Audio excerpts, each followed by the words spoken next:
I'm all the way up, sitting first class. Pedal to the metal, tank full of gas. Can't slow down, I'm moving too fast. Headed back to the county, riding full blast. I'm all the way up, sitting first class. Pedal to the metal, gas on smash. I can't slow down, I'm moving too fast. Headed back to the county, we gotta roll, dog. Yeah, I'm rolling up with the big dogs, but I ain't playing.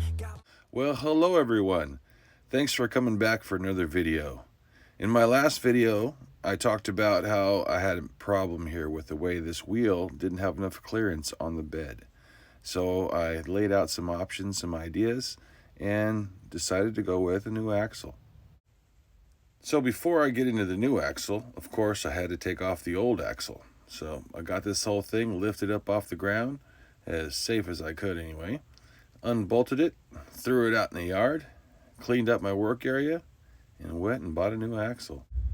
The axle that I selected was a Dexter 3,500 pound axle. I did buy it from this company, 6 Robles, but they were actually in Eugene, Oregon, not Seattle. But picked up the axle, all the hubs and all the goodies that go with it, the grease and all that stuff, mounted it all together, got it on the bottom of the trailer, welded my spring keepers in place, bolted it on, and actually went really smooth. I was surprised. And voila, problem solved. Just the perfect amount of travel on the sides to be able to come up and pass up the side of the trailer just how I wanted it. So with an extra daylight left, I decided to take this salvaged material that came from a trailer that basically is an underlayment for a roof and use it for the underlayment for my trailer. So as you can see, pretty simple, no magic. You just lay it down, you cut it out, put it back down, you're good to go. Well, if you follow this series, you'll see that I welded this thing way early in the process, was still learning to weld with my welder, did not do a good job, couldn't stand looking at it no more. Finally, I decided just to grind it off and re-weld it, repaint it, and get it looking like it should. It is the tongue after all, it's kind of important. In keeping with the safety importance, I decided to put on some lights. I found these on Amazon, got a good deal on them. Decided they look kind of cool. I tucked them way up underneath here. They got some steel underneath them, so if they drag, they don't get broke, hopefully. But anyway, ready to hit the road. So I've got my trailer chassis out on its maiden voyage right now. I'm going over to the scales. This is the bumpiest road in town, my street. Sorry about the shaking, but can't do much about it. Anyway, wish me luck.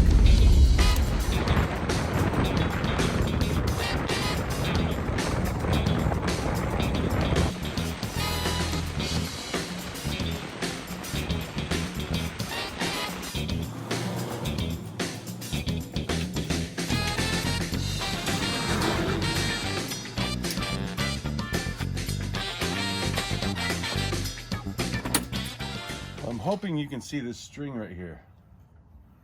Not sure if the camera's picking it up, but it's running like this. That right there will be the degree of the slope of the back of my trailer. Reason being behind that is it's giving me just the comfortable amount of room to be able to slide down and go out this back door.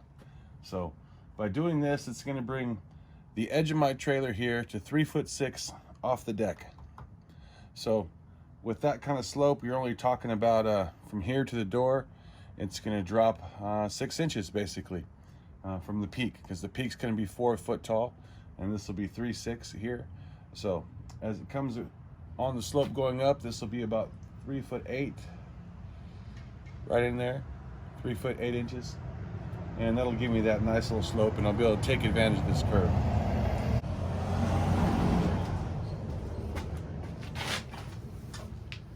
So why go through all this crazy trouble to have another door out the back? Well, because where I live, it rains a lot. And odds are I'm gonna have the back opened up and a big tarp or whatever built over top of this to keep the rain off. And rather than going out the side doors, I can go out the back. Or I can just sit here and relax and have the hard roof over top of me and still have my feet on the ground and yet be covered, because this is the edge of the trailer. So it'll be pretty nice. Well, now that I knew that I was going to have a back door, I was going to need to figure out some way to lock it and have some kind of hatch ladder combo system set up. So I laid out some steel, started putting some things together, and came up with this. And decided that this will work. But I just happened to run out of welding wire. Damn it. But no worries. Hey, look what just came in the mail. My new shocks. So I put them on and ordered some new welding wire. In the meantime, I settled down and sold this boat. Don't know if you guys remember it from way back when, but got a really good deal on it. Paid $250 for it and sold it for $6. Yeah, bud. While I was waiting, I decided that I better cut up some pieces to make some hinges. So I got some 1/2-inch rod and some 1/2-inch pipe and decided to cut them up into small pieces and get them lined up and figured out how I was going to make this work. Got it all figured out and decided to go to a wedding. My daughter's wedding. She got married to a wonderful man. God bless them both. And of course, the following weekend, the weather was horrid. So, what do I got to do? It doesn't stop me, man. I just put up a shelter. That's right. I'm an outdoor channel, right? I got stuff. So I put up my easy up, I put up my walls, and just extended my garage out so I had more space to be able to get in this trailer and actually weld in the rain. Yep. Nothing stops me, man. Nothing. Well, okay, maybe there's a couple things that stop me. Maybe lack of finance, earthquakes, hurricanes. There are a couple things that would slow me down for sure, you know? Well, there it is, all put together. Still need a little bit of axle grease there in the hinges, but not too bad. Still moving nice and freely. A little cattywampus, but that'll work itself out. I decided to weld a couple of these garage door hasps on and then drill a hole in the side of the bed just so I have a way to lock it. And there it is, all done, ready to go. Just flips down so you can step on it and climb right in. Well, it's been a little bit longer than I thought to be able to start the box. I decided to add an axle.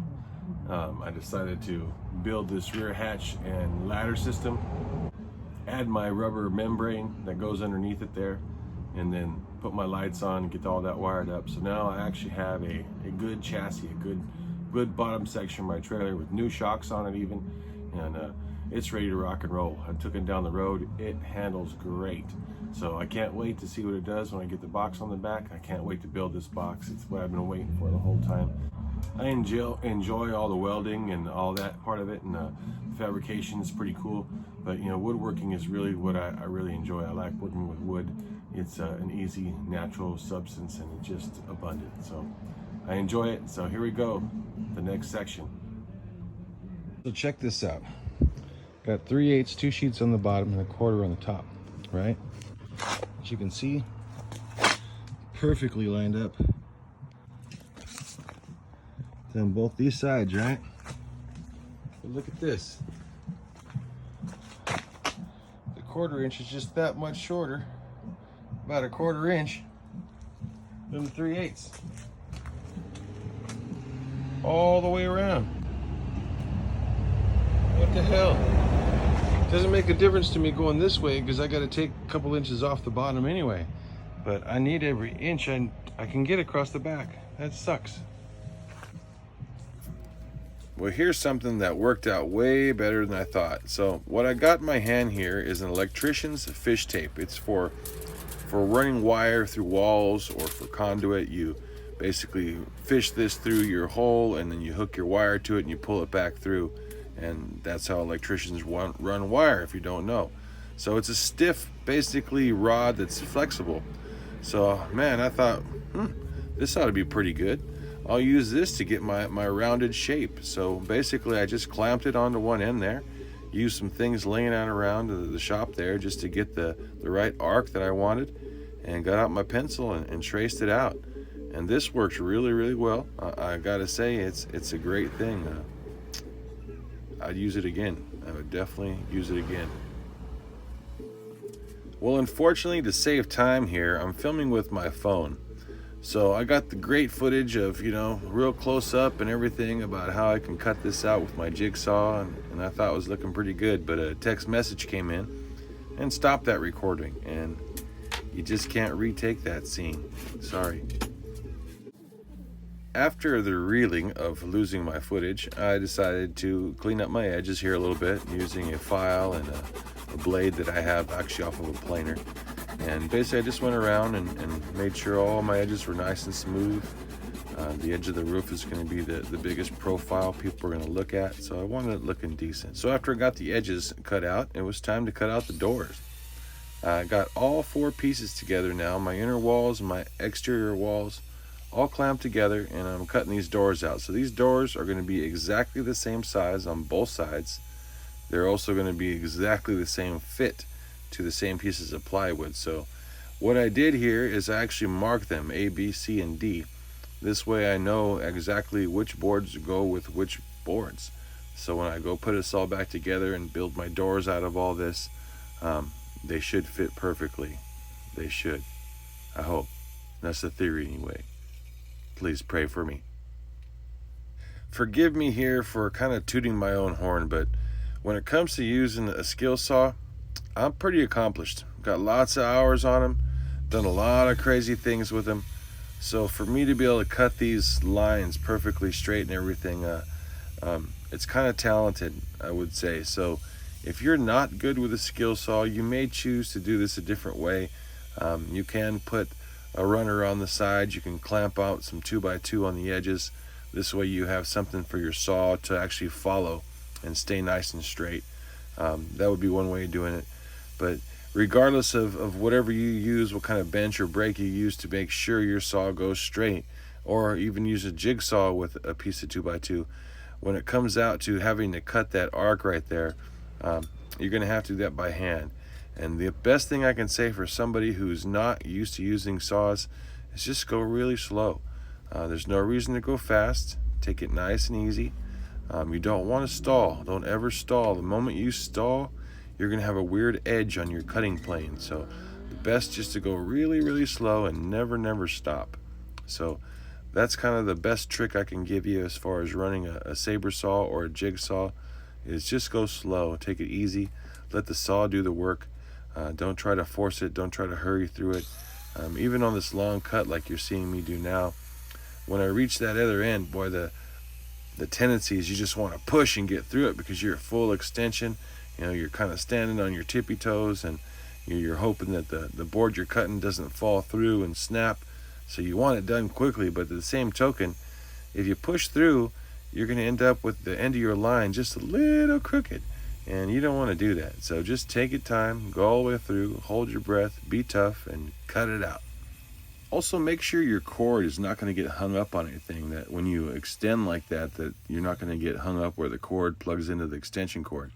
That's a real drag when that happens, because it'll jerk the whole saw, and man, you won't like it.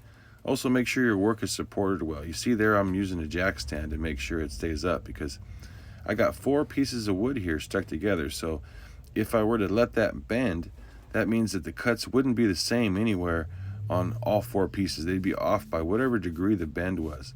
So you got to keep that perfectly flat when you're doing this cutting. This way you don't have any odd edges amongst all the other pieces. In retrospect, this is probably the most difficult critical cut of the entire build, because with the top curve, you saw I was able to take a file to it and correct any impurities in my line that weren't just flowing. But in this cut, you can't do that, because as soon as you start to take away material, there goes the seat on your door. So however this cuts out, you got to live with. I mean, you're going to put a little bit of trim molding and whatnot on there. It's going to save a little bit. But if you want your door to sit tightly and to close flush and to keep the elements out and all that, you want to make sure that it is as tight as possible. So if you mess up this cut and you got to take any kind of sandpaper or whatever to it to try to fix it, you're going to end up with a gap you're going to have to fill with something. So like I say, this could be the most critical cut of the whole build, because there's no forgiveness to this. In fact, if you want to just start over again now, you don't have the same ability of having all 4 pieces cut at the same time, unless you're willing to buy a lot more plywood. And with some luck and a little bit of skill, it all came out just fine. Nice and clean. My edges and corners are nice. kind of trimmed them up there a little bit just to make sure they're right. And one little section in the corner there that was just kind of held up in the seams, but that's all right. It won't affect anything later on. Well, folks, that's going to wrap up this video. Sorry to leave you with a little bit of a cliffhanger on not seeing any more of the profile of the build, but it'll come in the next video, and that'll be pretty soon. Not near as long as the last one. Stick around and see a slideshow for the evolution of this build so far. Thanks for watching. God bless. Take care. And please like and subscribe if you enjoyed this video.